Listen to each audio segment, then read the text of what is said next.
Saya Putri Komarudin, anggota DPR RI dari fraksi Partai Golkar akan berbagi terkait dengan peran pemuda dalam kancah perpolitikan Indonesia untuk Golkar Institute Training App. Peran pemuda tentu tidak bisa kita pungkiri adalah sangat sentral dalam seluruh proses pembangunan di Indonesia. Dari mulai zaman kemerdekaan dulu ketika kita memperjuangkan Sumpah Pemuda. Dari mulai masa reformasi sampai dengan hari ini ketika kita berhadapan dengan transformasi digital, pemuda selalu memegang peranan kunci dalam seluruh periode perjuangan Indonesia. Pemuda selalu memegang peranan kunci dalam seluruh proses pembangunan Indonesia. Dari mulai perang kemerdekaan di mana kita membuat Sumpah Pemuda, sampai dengan masa reformasi kita memperjuangkan sistem demokrasi Indonesia untuk hari ini, sampai dengan pada hari ini kita berhadapan dengan seluruh proses digitalisasi informasi dan semua hal perubahan teknologi yang terjadi di Indonesia.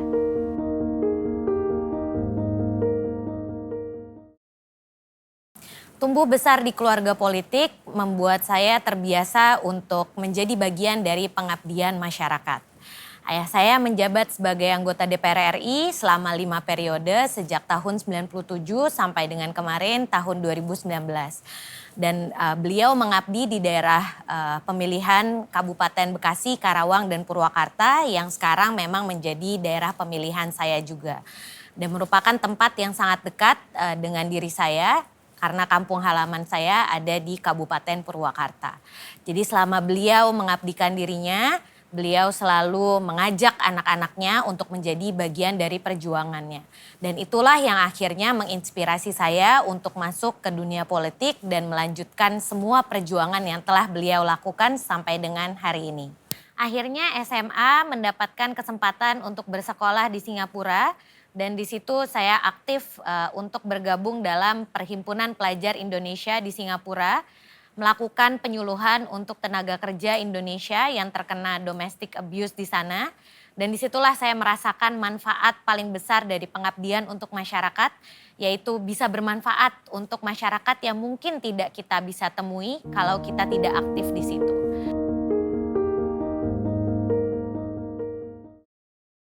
Selama menjalani berbagai kegiatan organisasi tersebutlah saya menjadi yakin bahwa waktu yang saya punya di dunia ini ingin saya bagikan untuk orang-orang yang lebih membutuhkan.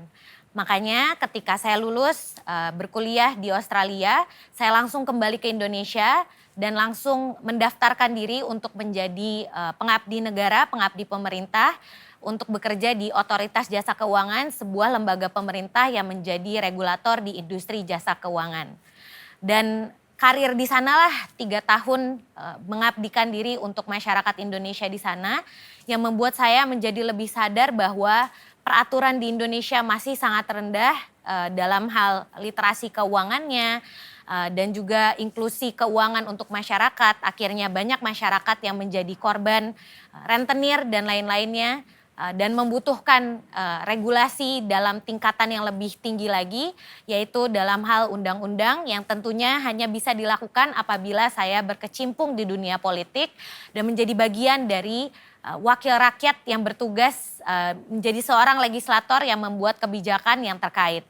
Maka dari itu akhirnya saya memantapkan diri untuk mengikuti pemilihan di tahun 2019 dan menjadi calon legislatif untuk daerah Kabupaten Bekasi, Karawang, dan Purwakarta. Dan alhamdulillah akhirnya memenangkan kontestasi dengan suara 70.164. Tantangan terbesar selama masa kampanye tentu adalah asal-usul saya yang memang merupakan minoritas di dunia politik. Budaya Indonesia yang masih sangat patriarki melihat seorang perempuan sebagai second class citizen. Dan saya adalah seorang anak muda yang tentu dipertanyakan oleh banyak orang, apakah kontribusi yang pernah saya lakukan, apa yang bisa saya berikan untuk mereka, kapasitas saya masih dipertanyakan. Jadi sudah tentu saya menjadi double minority pada saat menjadi kontestan politik kemarin. Tapi disitulah yang menjadi penyemangat pendorong saya kemarin selama berjuang 8 bulan selama masa kampanye di tahun 2018 sampai 2019 dan di situ kita turun ke hampir seluruh desa yang ada di Kabupaten Purwakarta, Karawang dan Bekasi, jumlahnya 600-an lebih dan mendengarkan semua keluh kesah masyarakat dari mulai soal air bersih, sanitasi, listrik sampai dengan akses ke lapangan pekerjaan untuk anak-anak muda yang ternyata masih sangat terbatas. Coba teman-teman bayangkan bagaimana sebuah kota penyangga yang berada di sekeliling ibu kota kita yang sudah sangat maju, tingkat pembangunannya sangat timpang dan sangat berbeda dengan apa yang kita bisa nikmati di ibu kota Jakarta ini.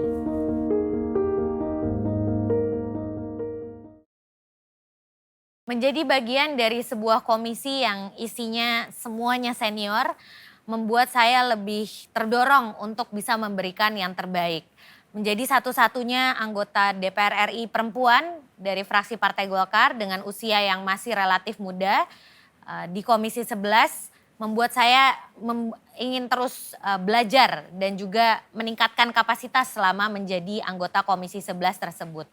Dan sampai dengan hari ini sudah banyak sekali isu yang kita bahas yang sangat relevan kaitannya dengan anak-anak muda.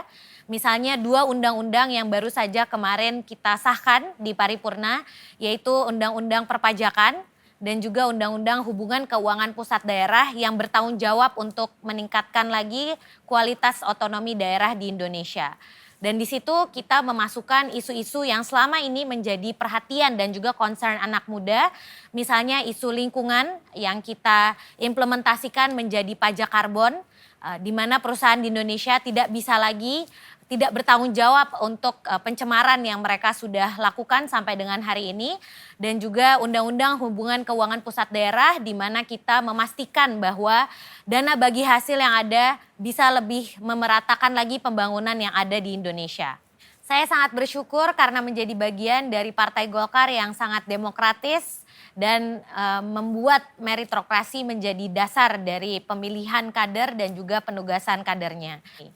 Berbagai kesempatan tersebut membuat saya lebih terbuka dengan berbagai pendapat dan masukan dari berbagai elemen partai politik dan juga menjadi bagian dari kaukus perempuan politik parlemen di DPR RI yang terus memperjuangkan hak-hak perempuan untuk menjadi bagian dari undang-undang di Republik Indonesia ini.